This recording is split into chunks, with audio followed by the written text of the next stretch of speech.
जय जगन्नाथ। ईशान्ये देवता बासः शुद्धि मिलई सुख जस पंच पवित्र वस्तु रखिले वर्षिव सौभाग्य और अपार धन।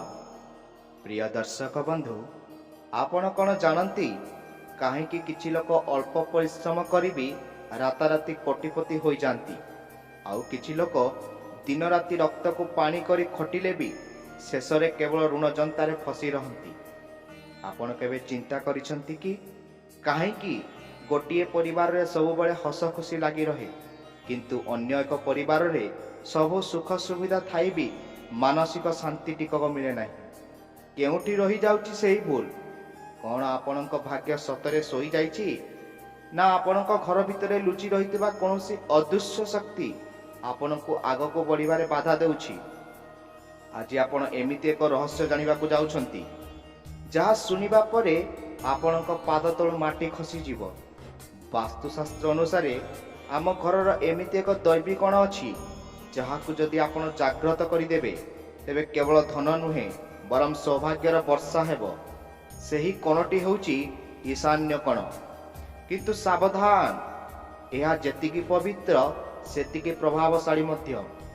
एठारे करा जाइथिबा गोटिए छोट भूल आपणको राजारू भिकारी करि देई पारे। आजिर एही विशेष भिडियो रे मु आपणको सेही पांचटी चमत्कारी और सिद्ध जिनिस विषय कहिबी, जहाकू मात्र रखिदेबा द्वारा आपणको घरर वास्तु दोष तुरंत शेष होई जिवो। किंतु ता पूर्वरु आमको जानिबाकू हेबो आमे अजानतरे केउ भयंकर पाप करूछु, जा स्वयं भगवान को आम घरु दूरेई देउछि। आपण समस्तंकु मोर छोट अनुरोध, दयाकरी भिडियोटी को संपूर्ण भावे देखिबे, जहा द्वारा आपण अजानतरे करुथबा भूल रु वर्ती पारिबे। भिडियोटी को लाइक करिदेबे एवं कमेंट रे जय मां लक्ष्मी लिखि देबे।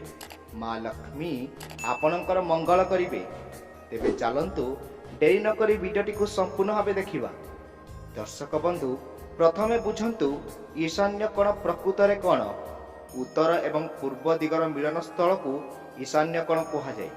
शास्त्र अनुसार यह हेउछि सेही स्थान जेउठारे वास्तु पुरुषंक मस्तक बा मुंड रही थाए।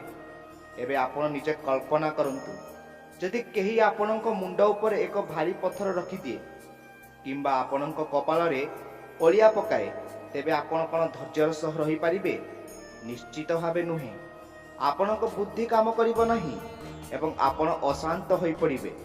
ठीक सेमिति आम घरर एही ईशान्य कोण हेउछि सेही ब्रह्म द्वार, जेउठारे ब्रह्मांडर समस्त सकारात्मक ऊर्जा घर भीतर को प्रवेश करे। ईशान्य शब्दर ही ईश बा ईश्वर आसीछंती। एही कोणर अधिपति हेउचंती स्वयं भगवान शिव एवं यार ग्रह स्वामी हेउचंती देवगुरु बृहस्पति। जेउठी देवता और गुरुंक मिलन हुए, सेठारे दुर्भाग्यर स्थान रहिबो केउठु?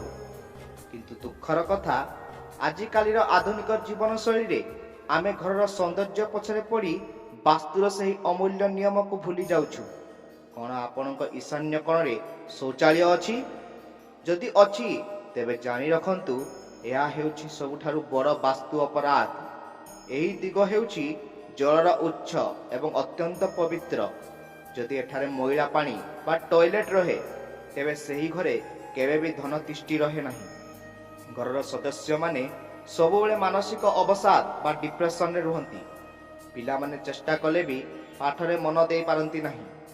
जदि आपणक घरे एपरि दोष अछि, तेबे आपण जेते भी कष्ट करंतु, आपणक पाखको आसुथिबा सुजोग गुड़िक शेष मुहूर्त रे हाथ छड़ा होई जिवो। आउ एक भयंकर भूल हेउछि ईशान्य कोणरे रोषेई घर करिबा। रोषेई घर माने अग्नि, आउ ईशान्य कोण माने जल।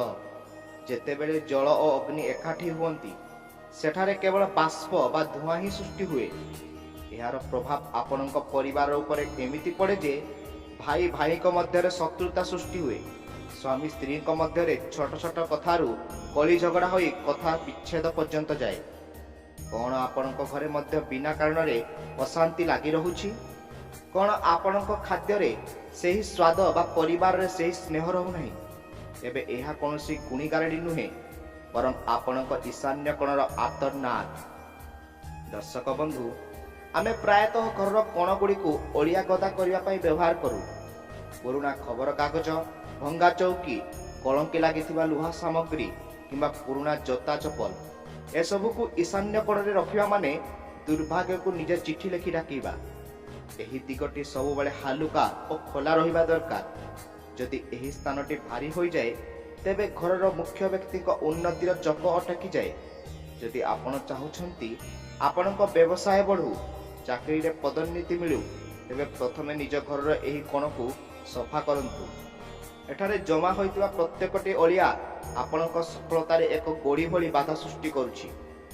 ଏବେ ଆସନ୍ତୁ ଜାଣିବା ଯେଉଁ ସମସ୍ୟା ଗୁଡ଼ିକ ଆପଣ ବଦଳାଇ ପାରିବେ ନାହିଁ ତାର ସମାଧାନ କ'ଣ। ଆପଣ ହୁଏତ ଭାବୁଥିବେ, ମୋ ଘର ତ ତିଆରି ହୋଇସାରିଛି, ଏବେ କ'ଣ ମୁଁ ଘର ଭାଙ୍ଗିବି? ବିଲକୁଲ ନୁହେଁ। ଆମ ବାସ୍ତୁଶାସ୍ତ୍ରରେ ଏମିତି କିଛି ଶକ୍ତିଶାଳୀ ତତ୍ତ୍ୱ ବିଷୟରେ କୁହାଯାଇଛି ଯାହାକୁ ମାତ୍ର ରଖିଦେବା ଦ୍ୱାରା ନକାରାତ୍ମକ ଶକ୍ତି ବାଷ୍ପ ପରି ଉଡ଼ିଯାଏ। ଈଶାନ୍ୟ କୋଣର ସବୁଠାରୁ ବଡ଼ ଶକ୍ତି ହେଉଛି ଜଳ। ତେଣୁ ଆମର ସେହି 5ଟି ପବିତ୍ର ଜିନିଷ ମଧ୍ୟରୁ ପ୍ରଥମ ଏବଂ ସବୁଠାରୁ ପ୍ରଭାବଶାଳୀ ଜିନିଷଟି ହେଉଛି ଶୁଦ୍ଧ ଜଳପୂର୍ଣ୍ଣ କଳସ ଏବଂ ଗଙ୍ଗା ଜଳ। ଏହି ପ୍ରୟୋଗଟି ଆପଣଙ୍କ ଜୀବନର ସବୁଠାରୁ ବଡ଼ ମୋଡ଼ ହୋଇପାରେ। ଏକ ତମ୍ବା କିମ୍ବା ପିତ୍ତଳର କଳସ ନିଅନ୍ତୁ। ମନେ ରଖନ୍ତୁ, ପ୍ଲାଷ୍ଟିକ ପାତ୍ର କେବେ ବ୍ୟବହାର କରିବେ ନାହିଁ। ସେହି କଳସରେ ସ୍ୱଚ୍ଛ ପାଣି ଭରି ସେଥିରେ ଅଳ୍ପ ଗଙ୍ଗାଜଳ ମିଶାନ୍ତୁ। ସେଥିରେ ଏକ ରୂପାର ମୁଦ୍ରା କିମ୍ବା ତମ୍ବା ମୁଦ୍ରା ପକାନ୍ତୁ। ଏହି କଳସକୁ ଈଶାନ୍ୟ କୋଣରେ ଏକ ଛୋଟ କାଠ ପିଢ଼ା ଉପରେ ସ୍ଥାପନ କରନ୍ତୁ। ପ୍ରତିଦିନ ସକାଳେ ଏହି ପାଣିକୁ ବଦଳାଇ ପୁରୁଣା ପାଣିକୁ ଘର ସବୁ କୋଣରେ ଛିଞ୍ଚନ୍ତୁ ଏବଂ ବାକି ପାଣିକୁ କୌଣସି ବୃକ୍ଷ ମୂଳେ ଢାଳି ଦିଅନ୍ତୁ। ଏହା କଲେ ଆପଣଙ୍କ ଘର ଭିତରେ ଥିବା ସମସ୍ତ ନକାରାତ୍ମକ ତରଙ୍ଗ ଶେଷ ହୋଇଯିବ ଏବଂ ଏକ ଦୈବୀ ଆଲୋକ ଖେଳିଯିବ। ଜଳ ହେଉଛି ଶାନ୍ତିର ପ୍ରତୀକ, ଆଉ ଯେଉଁଠି ଶାନ୍ତି ଥାଏ ସେଠାରେ ଲକ୍ଷ୍ମୀ ସ୍ଥିର ହୋଇ ରହନ୍ତି।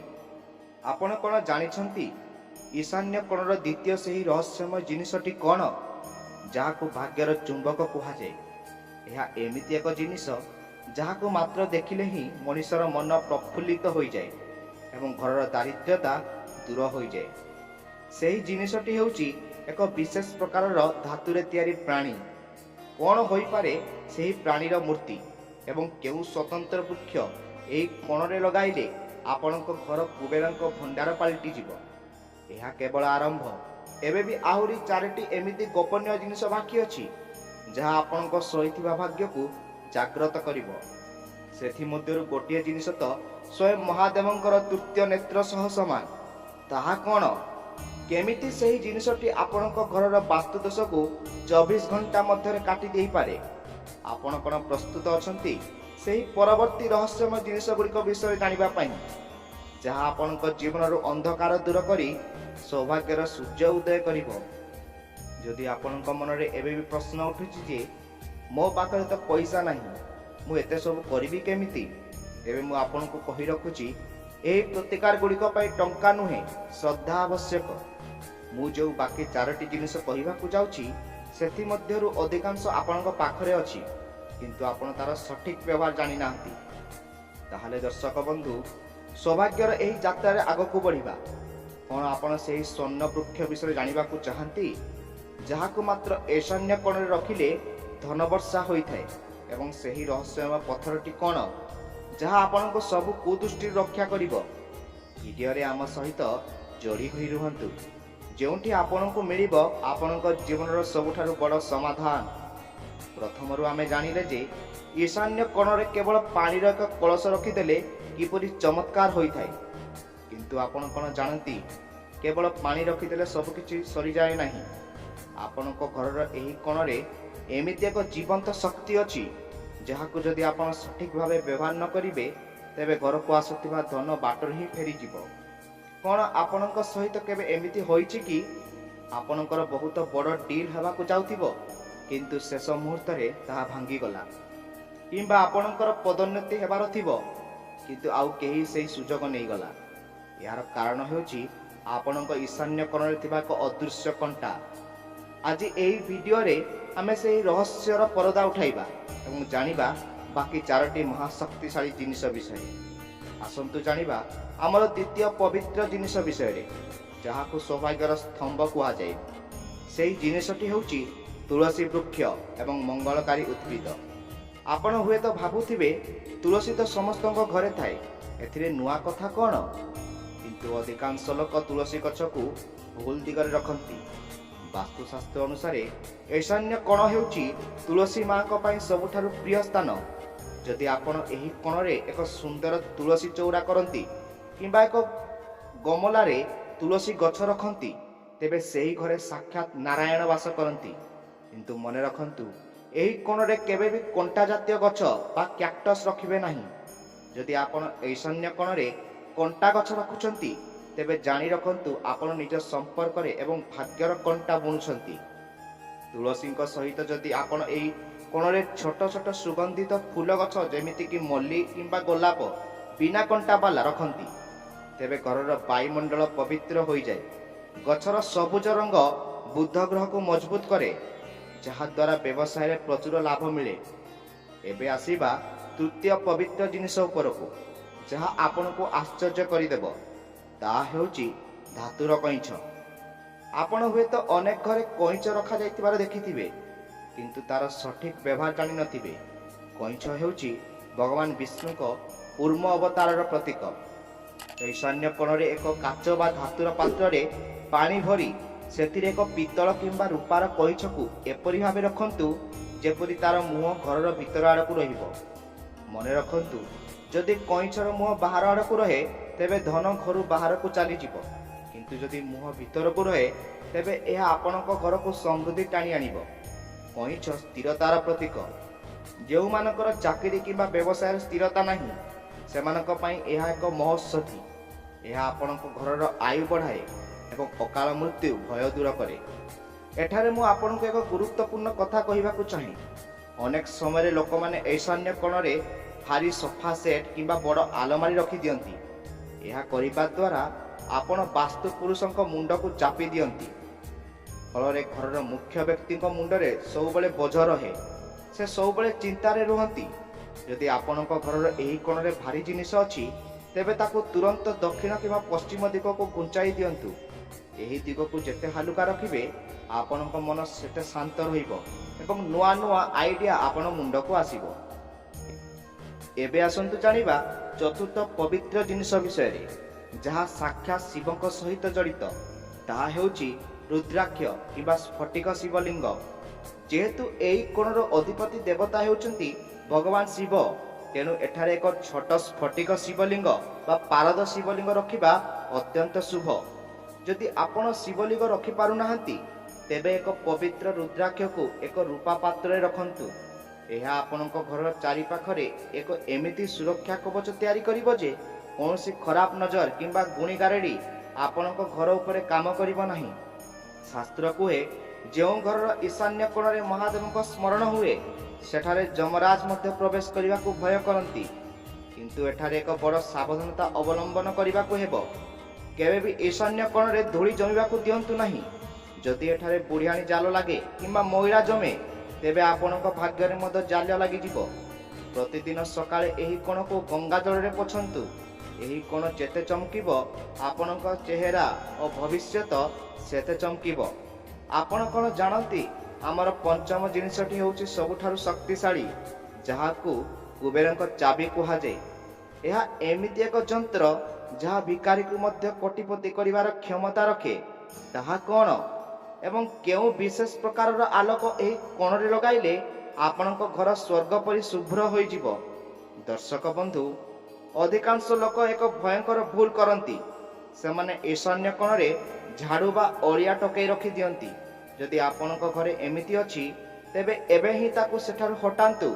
ଝାଡ଼ୁ ହେଉଛି ମା ଲକ୍ଷ୍ମୀଙ୍କ ପ୍ରତୀକ, କିନ୍ତୁ ତାକୁ ଈଶାନ୍ୟ କୋଣରେ ରଖିବା ମାନେ ଦେବତାଙ୍କ ଅପମାନ କରିବା।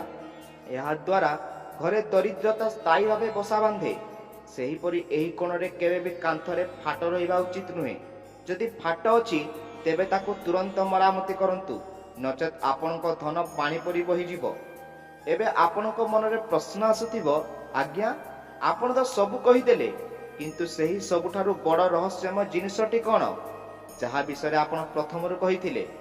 ହଁ ଦର୍ଶକ ବନ୍ଧୁ, ସେହି ପଞ୍ଚମ ଜିନିଷଟି ହେଉଛି ସାକ୍ଷାତ ବ୍ରହ୍ମାଣ୍ଡର ଶକ୍ତି। ତାହା ବିଷୟରେ ଜାଣିବା ପାଇଁ ଆପଣଙ୍କୁ ଟିକେ ଧୈର୍ଯ୍ୟ ଧରିବାକୁ ହେବ। କାରଣ ଏହି ଜିନିଷଟି ଯଦି ଆପଣ ଥରେ ସ୍ଥାପନ କରିଦେଲେ ତେବେ ଆପଣଙ୍କୁ ଜୀବନରେ ଆଉ କେବେ ବି କାହା ଘରେ ହାତ ପୋତିବାକୁ ପଡ଼ିବ ନାହିଁ। କ'ଣ ଆପଣ ଜାଣିବାକୁ ଚାହାନ୍ତି ସେହି ସୁବର୍ଣ୍ଣ ଯନ୍ତ୍ର ଏବଂ ଦୈବୀ ଆଲୋକ୍ୟର ରହସ୍ୟ? କେମିତି ମାତ୍ର ଏକ ମନ୍ତ୍ର ସାହାଯ୍ୟରେ ଆପଣ ନିଜ ଘରର ଐଶାନ୍ୟ କୋଣକୁ ଏକ ଇଚ୍ଛା ପୂରଣ କରୁଥିବା କୋଣରେ ବଦଳାଇ ପାରିବେ? ଆସନ୍ତୁ, ଯେଉଁଠାରେ ମୁଁ ଆପଣଙ୍କୁ ସେହି ମହାରହସ୍ୟ କହିବି ଏବଂ ଦେବି ଏକ ଏମିତି ସ୍ୱତନ୍ତ୍ର ଉପାୟ ଯାହା ଆପଣଙ୍କ 7 ପୁରୁଷର ଭାଗ୍ୟ ବଦଳାଇ ଦେବ। ନିଜର ଏହି ପବିତ୍ର ଯାତ୍ରାକୁ ଜାରି ରଖନ୍ତୁ, କାରଣ ଏବେ ବି ସବୁଠାରୁ ଗୁରୁତ୍ୱପୂର୍ଣ୍ଣ କଥା ବାକି ଅଛି। ଦର୍ଶକ ବନ୍ଧୁ, ଅପେକ୍ଷାର ଅନ୍ତ ହେବାକୁ ଯାଉଛି। ଆପଣ କ'ଣ ପ୍ରସ୍ତୁତ ଅଛନ୍ତି ସେହି ସବୁଠାରୁ ବଡ଼ ରହସ୍ୟ ଜାଣିବା ପାଇଁ, ଯାହା ମାତ୍ର କିଛି କ୍ଷଣ ମଧ୍ୟରେ ଆପଣଙ୍କ ଘରର ଭାଗ୍ୟ ବଦଳାଇ ଦେବାର କ୍ଷମତା ରଖେ? ଆପଣ ହୁଏତ ଭାବୁଥିବେ, ମୁଁ ତ ସବୁକିଛି କରୁଛି, ପୂଜା ପାଠ କରୁଛି, ପରିଶ୍ରମ କରୁଛି, ତଥାପି ମୋତେ ସେହି ଫଳ ମିଳୁନାହିଁ କାହିଁକି? ଏହାର ଉତ୍ତର ହେଉଛି ଆପଣଙ୍କ ଘରର ସେହି ବ୍ରହ୍ମସ୍ଥଳ ବା ଈଶାନ୍ୟ କୋଣର ପାୱାର ବା ଶକ୍ତି ଏବେ ବି ସୁପ୍ତ ଅବସ୍ଥାରେ ଅଛି। ଯେପରି ଗୋଟିଏ କାରରେ ସବୁକିଛି ଥାଇ ମଧ୍ୟ ଯଦି ଇଞ୍ଜିନକୁ ଷ୍ଟାର୍ଟ ନ କରାଯାଏ ସେଇଟା ଗୋଟିଏ ପାଦ ବି ଆଗକୁ ଯାଇପାରେ ନାହିଁ, ଠିକ୍ ସେମିତି ଆପଣଙ୍କ ଘରର ସୌଭାଗ୍ୟକୁ ଷ୍ଟାର୍ଟ କରିବା ପାଇଁ ଆବଶ୍ୟକ ସେହି ଶେଷ ମହାମନ୍ତ୍ର। ଏବେ ଆସନ୍ତୁ ଜାଣିବା ସେହି ପଞ୍ଚମ ତଥା ସବୁଠାରୁ ଶକ୍ତିଶାଳୀ ପବିତ୍ର ଜିନିଷ ବିଷୟରେ। ସେହି ଜିନିଷଟି ହେଉଛି ଶ୍ରୀଯନ୍ତ୍ର ବା କୁବେର ଯନ୍ତ୍ର। ଶାସ୍ତ୍ରରେ କୁହାଯାଇଛି ଶ୍ରୀଯନ୍ତ୍ର ହେଉଛି ସମସ୍ତ ଯନ୍ତ୍ରର ରାଜା। ଏହା ସାକ୍ଷାତ ମା ମହାଲକ୍ଷ୍ମୀଙ୍କର ବାସସ୍ଥାନ। ଯଦି ଆପଣ ଏକ ଶୁଦ୍ଧ ସ୍ଫଟିକ କିମ୍ବା ତମ୍ବାରେ ନିର୍ମିତ ଶ୍ରୀଯନ୍ତ୍ର ଆଣି ଘରର ଈଶାନ୍ୟ କୋଣରେ ସ୍ଥାପନ କରନ୍ତି, ତେବେ ବିଶ୍ୱାସ କରନ୍ତୁ ଆପଣଙ୍କ ଘରୁ ଦରିଦ୍ରତା 7 ଜନ୍ମ ପାଇଁ ବିଦାୟ ନେବ। କିନ୍ତୁ ଏହାକୁ ରଖିବାର ଏକ ସ୍ୱତନ୍ତ୍ର ବିଧି ଅଛି। ଏହାକୁ ଏକ ହଳଦିଆ କିମ୍ବା ଲାଲ ରଙ୍ଗର କପଡ଼ା ଉପରେ ରଖନ୍ତୁ। ପ୍ରତିଦିନ ସକାଳେ ଏହାକୁ ଧୂପ ଦୀପ ଦେଖାନ୍ତୁ ଏବଂ ଓମ୍ ଶ୍ରୀମ୍ ହ୍ରୀମ୍ ଶ୍ରୀମ୍ କମଳେ କମଳାୟେ ପ୍ରସିଦ୍ଧ ପ୍ରସିଦ୍ଧ ଏହି ମନ୍ତ୍ରଟିକୁ ମାତ୍ର 11 ଥର ଜପ କରନ୍ତୁ। ଏହି ଯନ୍ତ୍ରରୁ ବାହାରୁଥିବା ଜ୍ୟାମିତିକ ତରଙ୍ଗ ଆପଣଙ୍କ ଘରର ସମସ୍ତ ନକାରାତ୍ମକ ଊର୍ଜାକୁ ଟାଣି ନେଇ ଏକ ଚୁମ୍ବକୀୟ କ୍ଷେତ୍ର ତିଆରି କରିବ, ଯାହା ଟଙ୍କା ପଇସାକୁ ଆପଣଙ୍କ ଆଡ଼କୁ ଆକର୍ଷିତ କରିବ। ଏବେ ଆସିବା ସେହି ଦୈବୀ ଆଲୋକ୍ୟ ବିଷୟକୁ, ଯାହା ବିଷୟରେ ମୁଁ ପୂର୍ବରୁ ସୂଚନା ଦେଇଥିଲି। ବାସ୍ତୁଶାସ୍ତ୍ର ଅନୁସାରେ ଈଶାନ୍ୟ କୋଣରେ ଅନ୍ଧାର ରହିବା ମାନେ ଜୀବନରେ ଅନ୍ଧକାରକୁ ନିମନ୍ତ୍ରଣ ଦେବା। ଏହି କୋଣରେ ସବୁବେଳେ ଏକ 0 ୱାଟ୍ର ହଳଦିଆ ରଙ୍ଗର ବଲ୍ବ ଜଳାଇ ରଖନ୍ତୁ। ହଳଦିଆ ରଙ୍ଗ ହେଉଛି ଦେବଗୁରୁ ବୃହସ୍ପତିଙ୍କର ରଙ୍ଗ। ଯଦି ଆପଣଙ୍କ ଘରର ଏହି କୋଣଟି 24 ଘଣ୍ଟା ଆଲୋକିତ ରହେ, ତେବେ ଘରକୁ କୌଣସି ପ୍ରକାର ଅଶୁଭ ଶକ୍ତି ବା ରୋଗ ବ୍ୟାଧି ପ୍ରବେଶ କରିପାରିବ ନାହିଁ। ଯେଉଁ ଘରର ଈଶାନ୍ୟ କୋଣ ଆଲୋକିତ, ସେହି ଘରର ପିଲାମାନେ ସଫଳତାର ଶୀର୍ଷକୁ ଛୁଅନ୍ତି ଏବଂ ଘରର ବୟସ୍କମାନେ ନିରୋଗ ରୁହନ୍ତି। ଦର୍ଶକ ବନ୍ଧୁ, ଏବେ ମୁଁ ଆପଣଙ୍କୁ ଏକ ଏମିତି ଗୋପନୀୟ ତଟକା ବା ଉପାୟ କହିବାକୁ ଯାଉଛି ଯାହା ବାସ୍ତୁଦୋଷ ଥିବା ଲୋକଙ୍କ ପାଇଁ ଏକ ବରଦାନ ସଦୃଶ। ଯଦି ଆପଣଙ୍କ ଈଶାନ୍ୟ କୋଣରେ ଭୁଲବଶତଃ ଶୌଚାଳୟ ବା ରୋଷେଇ ଘର ହୋଇଯାଇଛି ଏବଂ ଆପଣ ତାକୁ ଭାଙ୍ଗି ପାରୁନାହାନ୍ତି, ତେବେ ଆପଣ କ'ଣ କରିବେ? ଏହାର ଏକ ଚମତ୍କାରୀ ସମାଧାନ ହେଉଛି ସାମୁଦ୍ରିକ ଲୁଣ। ଏକ କାଚ ପାତ୍ରରେ କିଛି ମୋଟା ସାମୁଦ୍ରିକ ଲୁଣ ରଖି ତାକୁ ସେହି କୋଣରେ ଏକ ଉଚ୍ଚ ସ୍ଥାନରେ ରଖିଦିଅନ୍ତୁ। ଏହି ଲୁଣ ସେହି କୋଣରୁ ବାହାରୁଥିବା ସମସ୍ତ ନକାରାତ୍ମକ ପ୍ରଭାବକୁ ନିଜ ଭିତରକୁ ଶୋଷି ନେବ। ପ୍ରତି 15 ଦିନରେ ଏହି ଲୁଣକୁ ବଦଳାଇ ଦିଅନ୍ତୁ ଏବଂ ପୁରୁଣା ଲୁଣକୁ ପାଣିରେ ଭସାଇ ଦିଅନ୍ତୁ। ଏହା ସହିତ ସେହି କୋଣର କାନ୍ଥରେ ଏକ ବାସ୍ତୁଦୋଷ ନିବାରଣ ଯନ୍ତ୍ର ଲଗାଇ ଦିଅନ୍ତୁ। ବିଶ୍ୱାସ କରନ୍ତୁ, ଏହା କଲେ ଆପଣଙ୍କ ଘରର ବାସ୍ତୁଦୋଷ 90% ପର୍ଯ୍ୟନ୍ତ କମିଯିବ। ଆଉ ଏକ ରହସ୍ୟ କଥା ଜାଣିବାକୁ ଚାହାନ୍ତି କି? ସେହି ଜିନିଷଟି ହେଉଛି କର୍ପୂର ଓ ଶୁଦ୍ଧ ଚନ୍ଦନ। ପ୍ରତିଦିନ ସନ୍ଧ୍ୟା ସମୟରେ ଈଶାନ୍ୟ କୋଣରେ ଏକ ଛୋଟ ମାଟି ଦୀପରେ କିଛି କର୍ପୂର ଜଳାନ୍ତୁ। କର୍ପୂରର ସୁଗନ୍ଧ ବାୟୁମଣ୍ଡଳକୁ ଶୁଦ୍ଧ କରେ ଏବଂ ସେଠାରେ ଥିବା ପବିତ୍ର ଶକ୍ତିକୁ ଜାଗ୍ରତ କରେ। ଏହି ସମୟରେ ଯଦି ଆପଣ ମନ ନିଜରେ କୌଣସି ଇଚ୍ଛା ଭଗବାନଙ୍କୁ କୁହନ୍ତି, ତେବେ ତାହା ନିଶ୍ଚିତ ଭାବେ ପୂରଣ ହୋଇଥାଏ। କୁହାଯାଏ ଈଶାନ୍ୟ କୋଣରେ ଠିଆ ହୋଇ କରାଯାଇଥିବା ପ୍ରାର୍ଥନା ସିଧା ବ୍ରହ୍ମାଣ୍ଡରେ ପହଞ୍ଚିଥାଏ। ତେଣୁ ଯଦି ଆପଣଙ୍କର କୌଣସି ବିବାହ ସମସ୍ୟା ଥାଏ, ଧନର ଅଭାବ ଥାଏ କିମ୍ବା ସନ୍ତାନ ସମ୍ପର୍କିତ ସମସ୍ୟା ଥାଏ, ତେବେ ଏହି ସ୍ଥାନରେ ପ୍ରାର୍ଥନା କରି ଦେଖନ୍ତୁ। କ'ଣ ଆପଣ ଜାଣନ୍ତି, ଆପଣଙ୍କ ଘରର ଈଶାନ୍ୟ କୋଣ କେବଳ ଆପଣଙ୍କ ଭବିଷ୍ୟତ ନୁହେଁ, ବରଂ ଆପଣଙ୍କର ପୂର୍ବଜଙ୍କ ଆଶୀର୍ବାଦ ସହିତ ମଧ୍ୟ ଜଡ଼ିତ। ଶାସ୍ତ୍ର ଅନୁସାରେ ଯେଉଁ ଘରର ଏହି ଦିଗଟି ସଫା ଓ ପବିତ୍ର ଥାଏ, ସେଠାରେ ପିତୃପୁରୁଷମାନେ ପ୍ରସନ୍ନ ରୁହନ୍ତି ଏବଂ ତାଙ୍କରି ଆଶୀର୍ବାଦରୁ ଘର ସନ୍ତାନମାନେ ଉନ୍ନତି କରନ୍ତି। କିନ୍ତୁ ଏଠାରେ ଗୋଟିଏ କଥା ସବୁବେଳେ ମନେ ରଖିବେ, ଏହି କୋଣରେ କେବେ ବି ନିଜର ପୂର୍ବପୁରୁଷ ବା ମୃତ ବ୍ୟକ୍ତିଙ୍କ ଫଟୋ ରଖିବେ ନାହିଁ। ଏହା ଏକ ବହୁତ ବଡ଼ ଭୁଲ। ପୂର୍ବଜଙ୍କ ଫଟୋ ପାଇଁ ଦକ୍ଷିଣ ଦିଗ ଉତ୍ତମ। ଈଶାନ୍ୟ କୋଣ କେବଳ ଦେବତାଙ୍କ ପାଇଁ ଉଦ୍ଦିଷ୍ଟ। ଆପଣ ହୁଏତ ଭାବୁଥିବେ, ମୁଁ ଏତେ ସବୁ କରିପାରିବି କି? ଦର୍ଶକ ବନ୍ଧୁ, ସଫଳତା ପାଇଁ ଆପଣଙ୍କୁ ବଡ଼ ବଡ଼ ଯଜ୍ଞ କରିବାର ଆବଶ୍ୟକତା ନାହିଁ। କେବଳ ନିଜର ଭାବନା ଏବଂ ଘରର ବାତାବରଣକୁ ଟିକେ ପରିବର୍ତ୍ତନ କରନ୍ତୁ। ଏହି 5ଟି ପବିତ୍ର ଜିନିଷ, ଶୁଦ୍ଧ ଜଳ, ତୁଳସୀ, କୁର୍ମ ବା କଇଁଛ, ରୁଦ୍ରାକ୍ଷ ବା ଶିବଲିଙ୍ଗ ଏବଂ ଶ୍ରୀଯନ୍ତ୍ର, ଏହି 5ଟିର ଶକ୍ତି ଯେତେବେଳେ ଏକାଠି ହେବ, ଆପଣଙ୍କ ଘର ଏକ ମନ୍ଦିର ପରି ପବିତ୍ର ହୋଇଯିବ। ଆଉ ମନ୍ଦିରରେ କେବେ ବି ଅଭାବ ଦୁଃଖ ରହେ ନାହିଁ। ଶେଷରେ ମୁଁ ଏତିକି କହିବି, ଆପଣଙ୍କ ଭାଗ୍ୟର ଚାବି ଆପଣଙ୍କ ହାତରେ ଅଛି। ଭଗବାନ କେବେ ବି ଆପଣଙ୍କୁ ଦୁଃଖରେ ଦେଖିବାକୁ ଚାହାନ୍ତି ନାହିଁ, କିନ୍ତୁ ଆପଣଙ୍କୁ ସେହି ଦ୍ୱାରଟି ଖୋଲିବାକୁ ପଡ଼ିବ, ଯେଉଁ ଦ୍ୱାର ଦେଇ ଖୁସି ଆସିବ। ଆଜି ହିଁ ନିଜ ଘରର ଈଶାନ୍ୟ କୋଣକୁ ଯାଆନ୍ତୁ। ଦେଖନ୍ତୁ ସେଠାରେ କ'ଣ ଭୁଲ ଅଛି। ଯଦି ଅଳିଆ ଅଛି ସଫା କରନ୍ତୁ, ଯଦି ଅନ୍ଧାର ଅଛି ଆଲୋକ କରନ୍ତୁ। ଆପଣଙ୍କର ଏହି ଗୋଟିଏ ଛୋଟ ପଦକ୍ଷେପ ଆପଣଙ୍କ ଆଗାମୀ ପିଢ଼ି ପାଇଁ ସୁଖ ସମୃଦ୍ଧିର ପଥ ପରିଷ୍କାର କରିବ।